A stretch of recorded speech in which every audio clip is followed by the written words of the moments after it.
waaw wax na ji rafet. sëriñ baa ngi wax déglu leen ko. waaw ñu ngi siy gërëm yàlla di leen si gërëm bu baax. ne leen itam lu nit jëf rek yàlla dana ko gis dana ko xam. ñu fas yéene rek gën a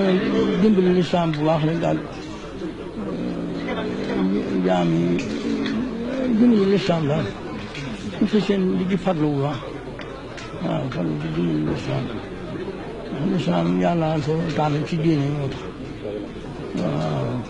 fu ci ne itam fa la yàlla yóbbu fa la yàlla nekk loolu nga nekk waaye nag noonu lislaam lañ saña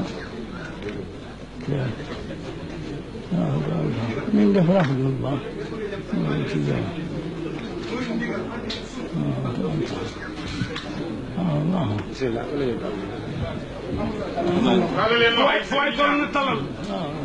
sëriñ Mourtada Mbacke am na sax ñu mu ko daan wan Cheikh Ahmadou Bamba bi mu yëgee ni gane na jamono dafa jël aw kayit bind ci Muhammadu kon lan moo waral aw turam nga ciy dégg Mourtada sëriñ Abdourahmane Lo moo yokk ci aw turam Mourtada ñu bëri jàpp nañ mooy caatu maam Bamba déedéet waaye li am kay mooy am na ñaari rakk yu mu bokkal ndey ak baay dañoo yàggul nag ci àdduna bi te ñooy sëriñ Hamidou Mbacke ak sëriñ Ahmadul Mokhtar di caatu sëriñ bi lu mat 33 gàttu di ay xar bi mu ganee jamono terale nañ ko ba bés ba ñu koy jox tur jaar-jaaram da di lu gànjaru yaatu lool waaye dinaa ci jéem a jukki lenn tënkal la ko waaye juróom wu jigéen jàng na ba mokkal alquraanul karim bind juróomi kaamil boobu mi ngi ci ron Cheikh Ahmadou Bamba wax nañu ne bi muy gone li mu daan fawe mooy di defar ay jàkk ci suuf si ak ay bërëb bi jàngalekaay ci atu 1958 ci la daal di am sañ-sañ ngir mën a taxawal mébétam 1975 ci la taxawal école am bi njëkk waaye de laata muy am autorisation ngir ñu mën faa jàngale dem na ba atu 1978 ndax boobu kat état bi fi nekkoon moo leen ko yombaloonul benn yoon lépp rek tegu ci ay caaxaan ci njiital président Senghor waaye nag ci noonu la wéyale yoonam taxawal na fi lu mat 287 instituts Al Azhar 34 759 ci ay góor di fa jànge 14 428 ci ay jigéen di fa jànge 319 personnes di taxawu njàngale mi ak la ca aju te lii lépp ci ak nekkinam la amee ay mbiram tasaaroo woon loolu ci réewum Sénégal dem ba Gambie Guinée Conakry Côte d'Ivoire Cameroun ak New York Serigne Mourtada Mbacke ginnaaw ba mu taxawalee ay jàngukaay daf daan yëngu itam ci luy dundal koomu réew mi bokk na ci secteur yi mu daan yëngu yaale gi di transport dem géeg dikk gi weer wu dee ci lu ñu xam lu mat 700 personnes daan na leen jox xaalis ngir dimbali leen daan na yëngu itam ci wàllu boulangerie daan na wax sax defarkatu mburu yi ni leen di leen defar mburu mi ba mu neex comme ça ki kay lekk man cee am mbégte daan na yëngu itam ci wàllu yar ginaar yoroon na itam ay tool lu fa musaana ñore ba ñu génn asaka ba noppi daf daan wax ñu jox ci sëriñ daara yi ak imaam yi ubbi woon na ab imprimerie ca Colobane li mu tabax ay jàkka bëri na loolu ci Touba ak sax fu dul Touba dugal nañu bëri ci lislaam yaatal na yoonu murit loolu ci réewi Afrique yi Amérique ak Europe gox yu bëri ñu def fa ay këri lislaam lii tënk wax bi